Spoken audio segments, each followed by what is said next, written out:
You have a moment. Finally, the work is done, the kids are asleep, the emails are mostly answered, the house is still. This is it. This is the moment you've been waiting for, the moment to relax.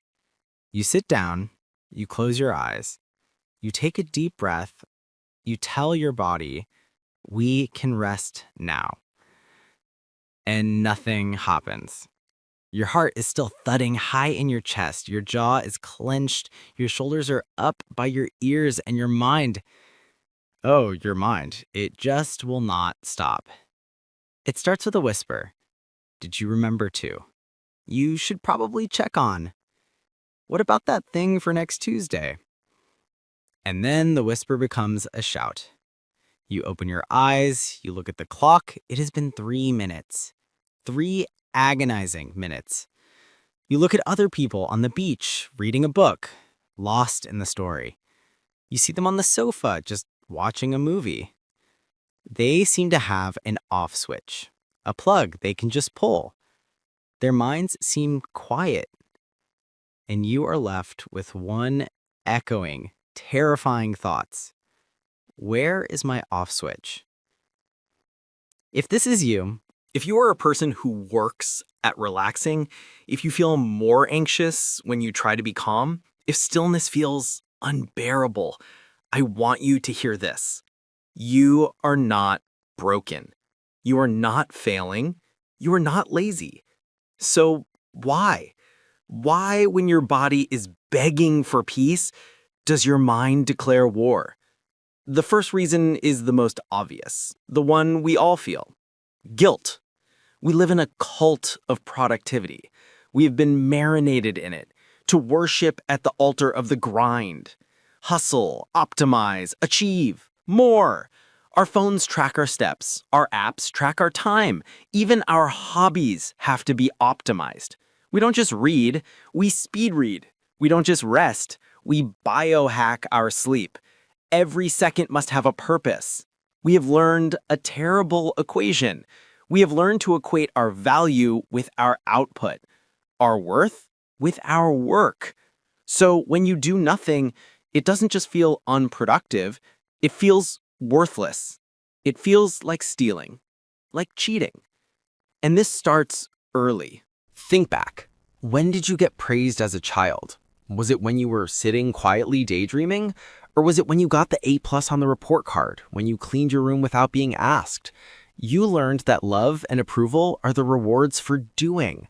Being was just the empty time between the doing. And now as an adult, you're still that child, still desperate for praise, still terrified of disappointing someone, even if that someone is just the voice of guilty potential in your own head. And so the emptiness of relaxation feels terrifying. It feels dangerous. So you check the email, you clean the counter, you find something, anything, to prove that you deserve to exist. Relaxing feels like failing at being a valuable person. But there is a second reason, a deeper one that guilt often hides behind, and that is fear. For many of us, the inability to relax is not a choice, it is a reflex. It is hypervigilance. It is the part of your nervous system that is stuck in fight or flight. It is the constant low-level hum of anxiety, the engine you left running in the driveway. You can't hear it anymore consciously, but it's vibrating through the whole house. Of what next? What if? What ball is about to drop? This often comes from a place of trauma. Maybe you grew up in a home that was unpredictable, chaotic, where you had to walk on eggshells, where you had to be the watchtower. You had to scan the room. In that environment, relaxing was dangerous. Letting your guard down was stupid. It was how you got hurt. It was how you failed to protect yourself or someone else. So you learned to live on that edge of alertness, and you never unlearned it. The watchtower is still on duty. Or maybe it wasn't chaos. Maybe it was scarcity. The fear of not enough. Not enough money, not enough food, not enough stability. And you vowed that you would work so hard that you would never feel that insecurity again. Or maybe it was a failure, a business that crashed, a job you lost, a moment where you dropped the ball and the consequences were disastrous, and you swore, never again. And you did. You succeeded. You built a safe life, but never again became your prison. Never again means never rest, never stop checking. You forgot to tell your nervous system that the war is over, and so it still scans, it still fights. It still believes that if you stop moving, if you stop controlling, everything will fall apart. Your can't relax is your inner protector, just screaming, don't let your guard down. And this leads to the third reason, the biological one, addiction. We don't talk about this, but you can become chemically addicted to stress.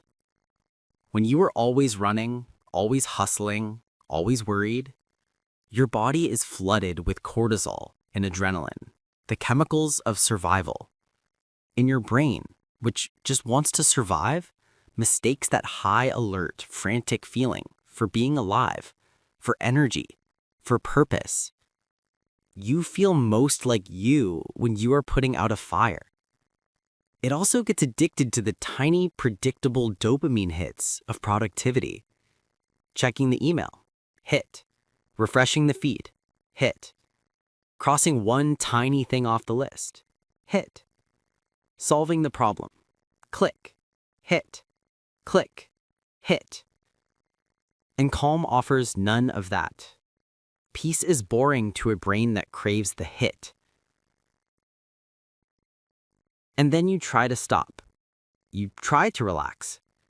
The cortisol drops, the dopamine stops, and your body goes into withdrawal. And that is that awful, itchy, restless, skin-crawling feeling, that emptiness, that anxiety that comes from nowhere.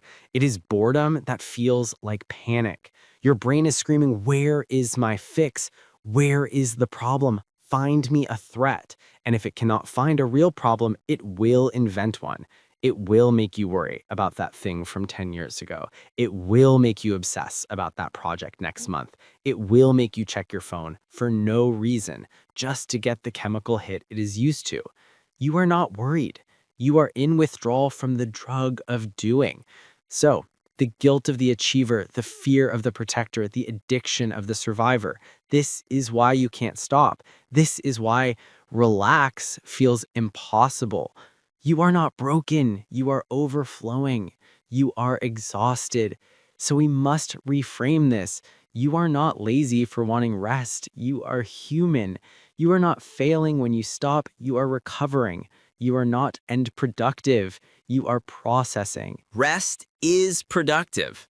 It is the invisible work of healing, of integrating, of becoming whole. And the cure is not to try harder to relax. That is just another task. Another way to be productive. The first step is permission. Permission to stop without shame. And we do not start with a week-long vacation. We do not start with a 1-hour meditation. That is too much. It will trigger the alarm. We start with 1 minute. We start with microdosing peace. We start by redefining rest. Rest is not just sleep. Rest is not just vacation. Rest is closing your eyes for the entirety of one song and just listening. Rest is making a cup of tea and only making the tea, not also listening to a podcast, not also clearing the counter, just smelling the steam. Rest is putting your phone in another room for 10 minutes and tolerating the itch. Rest is staring out the window at a cloud for 60 seconds and not judging yourself for it. It is practice. It is gentle. It is small.